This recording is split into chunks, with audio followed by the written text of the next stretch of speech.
Blackbeard's true story. One of the most important characters, let me repeat this, one of the most super important characters being hyped up right now. Him and his relationship with Monkey D. Luffy, the main character. I'm talking about Marshal D. Teej, the man of the villainous-esque. We all think he's gonna be one of the final villains. And I'm gonna talk about Blackbeard when it comes to his past, his present, and his future. And it's gonna be a crazy video, and it's gonna be one of my longer videos, so get ready for that. And it's gonna be a lot of interesting topics to talk about, because I'm telling you right now, when it comes to Marshal D. Teej, there's so much things to discuss. It's like endless amount of things, and I'm so excited. So let's talk about Marshal D. Teej Blackbeard Kurohige Zihahaha. Now the first thing I want to talk about is Blackbeard's child picture or kid picture. Yes, it's a picture I'm showing you guys right now. You see Blackbeard, you see the moon, you see him kind of looking kind of sad. Now a lot of people have made theories and speculation on this picture. A lot of people say that this could happen, this could happen. Now me personally, I'm just looking at it. The first thing you can say is that Blackbeard childhood was not the best childhood. And we know with One Piece a lot of characters have sad backstories. I definitely think Blackbeard's gonna have one of the saddest backstories amongst the sad backstories. Yes, it's crazy, but I think it's gonna be true. Just looking at this picture, there's gonna be a reason why, because there's always, if you guys didn't notice, Blackbeard has a lot of savageness, but he also has some redeeming qualities in which a lot of people love the character. Like me personally, I love the character Blackbeard, even though he does a lot of evil things. He has some redeeming qualities, and like one of those moments was in Jaya with the speech and everything like that. So I definitely got to give some respect to Blackbeard, and this child picture is going to be an epic flashback I can't wait to see. Now a big thing that a lot of people like to discuss is Blackbeard and Shanks' relationship, and to be more specific, when Blackbeard scarred Shanks. And the reason why people talk about this a lot is because Blackbeard didn't just scar Shanks. When Shanks talked about the scar on his eye, he mentioned that he was on guard, pretty much saying that he was ready for Blackbeard, and Blackbeard still scarred him, trying to give some respect to Blackbeard's power. Now I definitely feel like this is crazy, because we know Blackbeard did not even have a fruit power. He had no fruit power, so it's like the first thing you think of is what the hell. But there's some people who think he had a fruit at this time. Me personally, I do not think he had a fruit. I will discuss why I don't think he has a fruit later in this video, but the fact that he scarred Shanks while Shanks was on guard, a character who was on the Pirate King crew, even though he was just a cabin boy, he still was on the crew. So I gotta give some respect to Blackbeard for this feat. Even Shanks gets some respect for that feat, the future Yonko at the point which he did become a Yonko. So very hyped for Blackbeard. Now I do want to mention this, that Blackbeard is one of the first crew members on Whitebeard's ship, and one of the reasons why I say this is because first of all, we know that Blackbeard was offered the 2nd Division Commander spot, and he declined. He said that was not a part of his ambition. So we know he was, if you're a division commander, it doesn't really mean you're one of the oldest crew members, but I definitely feel like there's got to be some reason for that. We know Ace wasn't really one of the oldest crew members, but he got division commander. But I do want to mention this: when Whitebeard was talking to Goldie Roger while Goldie Roger was alive, he talked about there was one person on his crew named Marshal D. Teej, another guy who had the D initial, and I definitely think that's evidence to show that Blackbeard is one of the older crew members on Whitebeard's crew. And we also get to see that there's a picture of Blackbeard, Marco, and Jozo all together. They seem like one of the first crew members. I could be wrong though. Now I'm going to talk about some things right here when it comes to Blackbeard and how we actually obtain 2 Dove Fruits. And I'll be honest here, this is what I see it. I'm going to discuss some other options, but this is what at the end I'm going to tell you guys how I actually see Blackbeard obtain 2 Dove Fruits. He's the only man in the One Piece story to have 2 fruit powers, so it's definitely a lot of hype when it comes to Marshal D. Teej and the crazy powers he has. Now I'm going to talk about Punk Hazard, and there was a situation where I forgot the name of the creature, I forgot it was, but I know there was something to do with Smile, and it's sense there was a fruit user, artificial fruit, and a fruit user died, and the fruit went to a regular apple or some, I don't know what the fruit was called, but it just showcased that when a Dove Fruit user dies, the nearest fruit is that the way a fruit is revived. A lot of people have been theorizing, speculating, and it brought us to one answer. Doflamingo at Dressrosa had Ace's Dove Fruit, and a lot of people wondering, how did Doflamingo obtain this fruit, this crazy fruit? Wouldn't that take so long? How did he get it so fast? Now I've been thinking that Doflamingo was lingering around Marineford. We know he was taken out with Moria, even though he failed to take out Moria, but he was chilling at Marineford, and I think that he might have stumbled upon Ace's Dove Fruit, or he might have knew how to get a fruit, and from his knowledge of the underground, he is a joker Joker, one of the leaders, if not the leader of the underground. So I definitely feel like Doflamingo had a lot of knowledge, and he might have known how to actually take a fruit after someone dies. Not the way of which taking a fruit from their body, but if you bring another fruit near them, you can take that fruit, or it'll transform into that fruit. That's just a speculation, a theory. It hasn't been confirmed, so don't really look too into that. Just my thoughts on the subject at hand. Now, another character I want to talk about is Burgess. Yes, Jesus Burgess. And if you didn't know, Jesus Burgess had a bag that he was carrying behind him, and he was trying to steal fruits. He was trying to steal Sabo's fruit. He was trying to steal Luffy's fruit, and it pretty much confirmed that anybody can steal fruit. It's just not to Blackbeard. Blackbeard being the only one who can steal fruits. A lot of characters can steal fruits, because we know Blackbeard pirates are actually hunting for their fruits, and the fact that Burgess was going after Luffy's fruit and Sabo's fruit, there's definitely a difference between Blackbeard having two fruits and Blackbeard stealing a fruit. Now, a lot of people think that Blackbeard was originally a Zoan. Yes, a mythical Zoan by the name of Cerberus. That's the big theory, but I personally believe that this theory should be debunked. And the reason why I say this is because if he's on the Whitebeard pirate ship for 2 decades, 20 years on this crew, and nobody on the crew knows that Blackbeard can't swim, because one of the weaknesses of having a fruit is you can't swim. And I feel like Blackbeard, I remember Brook, he couldn't swim, and his crew knew this. So I feel like they should have known that Blackbeard had a fruit if he couldn't swim. He could have made some excuse like, I can't just swim or something like that. But I definitely feel like the fact that there was so much fruit users on there, they should have speculated that Blackbeard was a fruit user. So I definitely believe that he is not a Cerberus. But I do think that the reason how he scarred Shanks might have been that claw he was using back in the past. If you guys see a picture of Blackbeard, he had a weapon that was a claw, and a lot of people think that was the reason how he scarred Shanks. And I definitely believe that this is his main weapon, and he wasn't a fruit user.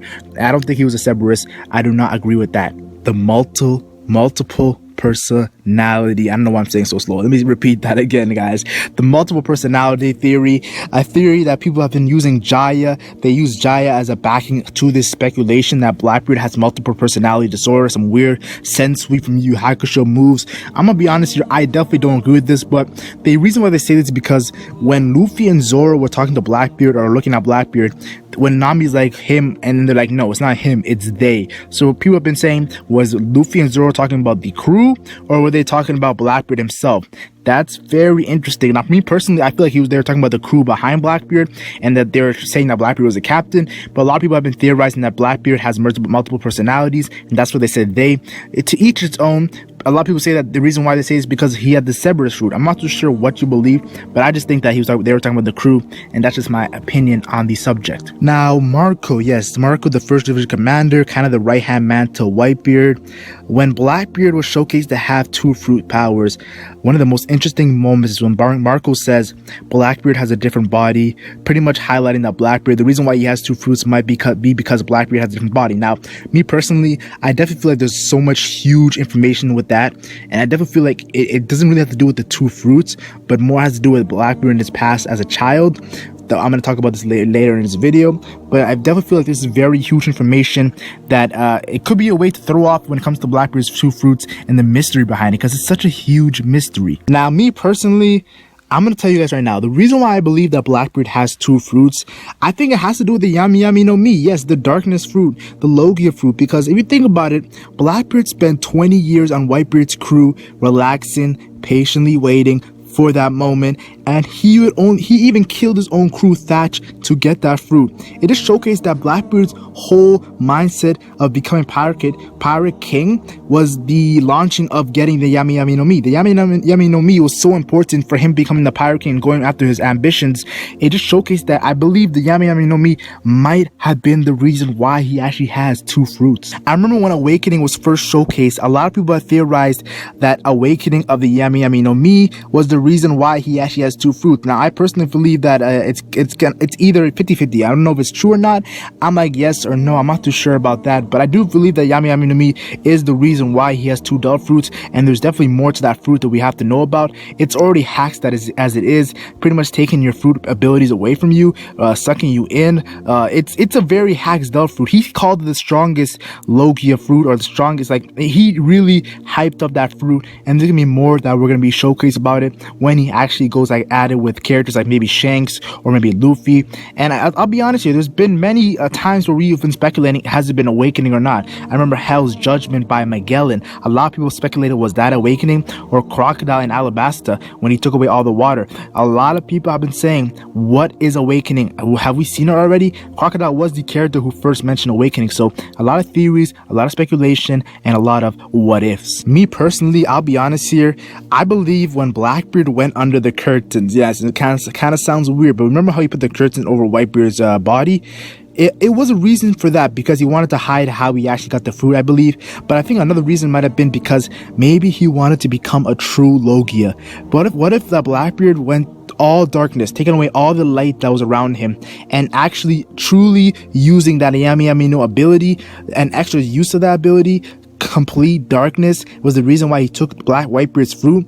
That would be crazy, that would be hype, and I would be a fan of that, but I'm not too sure right now. But I feel like that's one of the things I'm leaning towards, but I could be wrong. And a small thing I want to talk about, yeah, this is very small, I'm gonna talk about maybe for like 10 seconds, 20 seconds, is Blackbeard was forming his crew while on Whitebeard's crew for 20 years. So that just showcased that the guys like Jesus Burgess, Lafitte, Von Auger, Doc Hugh, these are his day ones, his best friends. If you think about it, his original crew for all that time he was waiting on Whitebeard's ship, he was forming his original crew.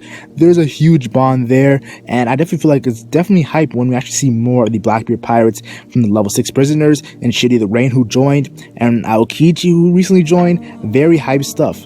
Now, me personally, I told you guys I'm gonna talk about this. This is kind of my theory, my speculation on what I think Blackbeard's past as a kid was, and let's just talk about it right now. And I think it has to do with Vegapunk and Blackbeard's origins of where he got his Dull Fruit. This is a huge theory, a speculation that a lot of people might dislike the video, but this is what I think. I personally believe that Vegapunk, back in the day, we know Vegapunk was doing some experimenting, and I think he was experimenting in Blackbeard's city or town when he was a kid, and a lot of bad things happened to these civilians of that city, the citizens. And we do know that Vegapunk was so mad when Caesar was experimenting and casted him out, and it just showcased that the reason why Vegapunk maybe was so mad is because he actually has personal experience of that situation, which would be very hype. What if Vegapunk's experiments, yes, Vegapunk's experiment was the reason why Blackbeard's body is that way, some weird mutation? I personally believe that this would be a crazy theory, speculation, the connection of Blackbeard and Vegapunk. Hey, we know that Blackbeard had knowledge of all the fruits from the book. What if he stole that info from Dull Fruit mastermind Vegapunk? We know Vegapunk is very smart when it comes to his knowledge, 500 years ahead of regular humans. So definitely feel like Blackbeard might have got his knowledge of the Yami Yami no Mi from Vegapunk, stealing the book, who knows? But I definitely feel like Blackbeard's past definitely has to be connected with the scientist Vegapunk. Now, I talked about his present, I talked about his past, to be honest. Let's just talk about some things I think see in the future when it comes to Blackbeard. And I feel like one of the biggest things in the future is Blackbeard versus Kaido. We know that Kaido is a guy who pretty much is his suicidal moments where he doesn't seem like he can die. But I believe that, first of all, Blackbeard, I personally feel like he has 2 Dull Fruits, and I feel like he needs to get a 3rd Dull Fruit. I know what you're thinking. Oh no, don't tell me he's gonna take Kaido's Dull Fruit. Think about it. Kaido's Dull Fruit is most likely a Zoan type. It might be an ancient, most likely a mythical Zoan. It's gonna be hype. And we know that Kaido's wish is pretty much to die. Also, he wants to become Pirate King, but like one of his alternative wishes is to die. Alternative facts, my bad. But let me go serious on this. What if Kaido's greatest war, he goes at it with Luffy. Luffy defeats him, but Luffy doesn't kill him, because I don't see Luffy being the kind of guy who kills Kaido. Yes, you're probably thinking, whoa, what the hell? Yes, I don't think Luffy's gonna kill Kaido, but I definitely feel like after the fight's over, Kaido's gonna be smiling. He's gonna say, wow, what a great war, what a great fight with Luffy. And out of nowhere, Blackbeard comes and kills Kaido and takes his fruit with the ability from the Yami Yami no Mi. That would be so hype, that would be so epic, and I feel like that might happen in the future. It's definitely gonna be crazy. Another thing I see happening in the future is Blackbeard taking out someone close to Luffy. Now, people saying Dragon, people saying other characters. I personally feel like it's going to be Shanks. I know Shanks is one of my top 5 favorite characters, so I'm not saying this because I don't like Shanks, but I feel like it'll be perfect to hype up the Luffy versus Blackbeard war at the end of the story, or near the end of the story. It's going to be lit, and I feel like this Shanks versus Blackbeard, Shanks might survive in his final battle with Blackbeard, but I feel like it's looking like a lot of evidence that Shanks will pass away. I made a video about this, search of Shanks' death, LegendMac, and you will see seen my video on it. They're very interesting video. Tell me what your thoughts are on that video. But that's pretty much my thought on Blackbeard and Shanks. And people have been asking me, how do I see Blackbeard dying? And personally, I do not see Blackbeard dying by Luffy. Yes, I said Luffy was not going to kill Kaido. I don't think Luffy's going to kill Blackbeard, which is very crazy because we know Luffy might be very angry if Blackbeard takes someone close from Luffy, and people have been speculating Shanks. But I feel like Blackbeard is not going to die from Luffy. I think Luffy will defeat Blackbeard, but the way that Blackbeard dies is going to be so poetic because if you think about it, there's been moments in the series where like Blackbeard versus Magellan or Blackbeard versus Whitebeard. Even Whitebeard said it, yo, you're careless. And even like Whitebeard saying stuff like Goldie Roger's not waiting for you. There's moments in which we know that Blackbeard is careless, and what if he is the first stealth fruit user to die by drowning? Yes, that would be very crazy, very poetic. The guy who was stealth fruit hungry dies by the weakness of stealth fruit drowning in the water. I think that would be very nice and epic and a great storytelling. It would be very hyped too. But honestly, Blackbeard is one of those characters in which I can't wait to see more about him. He's my second favorite One Piece character after Luffy. Luffy's my favorite. So I definitely am hyped to see some great stuff, man. A man's dreams never dies, man. I gotta rewatch Jaya. I gotta reread Jaya. I love Jaya. But I definitely feel like hype stuff is gonna happen with Blackbeard. So tell me your thoughts in the comment section. Tell me what you think about Blackbeard. A lot of crazy stuff. Like and share if you enjoyed. Like and share only if you enjoyed. And subscribe for more One Piece videos. I'm the Legend Mac, and I'm gone.